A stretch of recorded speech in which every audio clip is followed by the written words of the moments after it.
Hi friends, இப்போ நம்ம சக்திவேல் பார்க்க போகிற சக்திவேலில் வந்துட்டு நம்ம சக்தியை ஹர்ட் பண்ணுங்கிறதுக்கோசரமே வாத்தியார் பார்த்த வேலை இருக்கே, ரொம்ப கல்லாக்கிக்கிட்டு மனசை நீ எதுக்கு வந்த, இந்த நேரத்தில் எதுக்கு வந்த, தனியாக எப்படி வருவ அப்படின்னு சொல்லிட்டு திட்டி அனுப்பிட்டாங்க.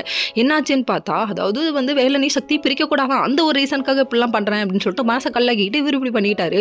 அதுக்கப்புறம் நம்ம செல்வி உண்மையை சொல்ல போனதுக்கும் சொல்லவே இல்லைங்க. கடைசியில் சக்தி வெளியே நின்று கண்ணீர் வடிக்கிறாங்க. இதெல்லாம் பார்த்துட்டு வேலை நீ ஏன் அழுகாதான் நான் கடைசி வரையும் கேட்டேன் எல்லா விஷயத்தையும், நீ அழுகவே கூடாது அப்படின்னு சொன்னார். பொண்டாட்டி சிரிக்கணுங்கிறதுக்காக ஒரு பொய் வேற சொல்கிறாரு. என்னன்னு பார்க்குறீங்களா, முட்டை கண்ணு கலண்டு கீழே விழுந்துருவோண்டிங்கிறாரு. இது பொய் இல்லை, ஒரு விதத்தில் உண்மைதான்.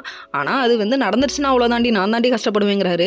இப்படிலாம் சிரிக்க வைக்கிறியப்பா அப்படிங்கிற மாதிரி ஆயிடுச்சு. அதுக்கப்புறம் சமாதானம் பண்ணி வா டீ குடிச்சிட்டு அப்படியே போவோம் நடந்து அப்படிங்கிறாங்க. வேற லெவல்ப்பா அப்படிங்கிற மாதிரி இருக்குது.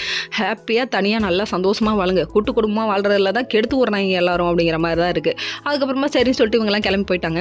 இன்னொரு பக்கம் நம்ம சேர வந்துட்டு ஏன் இப்படி பண்ணீங்கன்னு சொல்லிட்டு சண்டை போட போகிறாரு. அப்போ தான் சொல்கிறாங்க, வேலனே சக்தியை பிரிக்கல எனக்கு சுத்தமாக உடன்பாடு இல்லை, அவங்க ரெண்டு பேரும் நல்லா இருக்கட்டும் அப்படின்னு சொல்லிட்டு அவங்க சொல்கிறாங்க. அதுவும் இல்லாமல் வேலன் நல்லவன் தெரிஞ்சதுக்கப்புறம் எப்படி பிரிக்க முடியும் அப்படின்றாரு. வேற லெவல்ப்பா. நம்ம சக்தி கிளம்புனதுக்கப்புறமா ஓட்டேரி நரி போல் அந்த இடத்துல வந்து நிற்கிறாரு. யாருன்னு பார்க்குறியா, பிரகாஷ் தான். நின்று உடனே அப்படியே கால் பண்ணி மிரட்டுறாராமா. டே நீ ஓ மிரட்டலுக்கெல்லாம் பயப்படுவோமாடா, டே வேலனுக்கு மட்டும் உண்மை தெரிஞ்சது நீ இருக்கவே மாட்டாடா உயிரோட அப்படிங்கிற மாதிரி ஆயிடுச்சு. அதுக்கப்புறம் வந்து செல்வி வந்துட்டு எங்கே இதெல்லாம் பண்ணிக்கலாம், இவனை கல்யாணம் பண்ணிக்கலாம், நம்மளால முடியாதுன்னு சொல்லிட்டு லெட்டர்லாம் எழுதுறாங்க. என்னடா அது இந்த பொண்ணு இப்படி பண்ணுது அப்படின்னு சொல்லிட்டு. இந்தியே எங்கேயோ பார்த்த மாதிரி இருக்கு. ஐயோ இதே சீரியலில் தாங்க பார்த்தோம், நம்ம சக்தி பண்ணது அக்கா பண்ணதை நம்ம தங்கச்சி ரிப்பீட் பண்ணுறாங்க. Okay friends.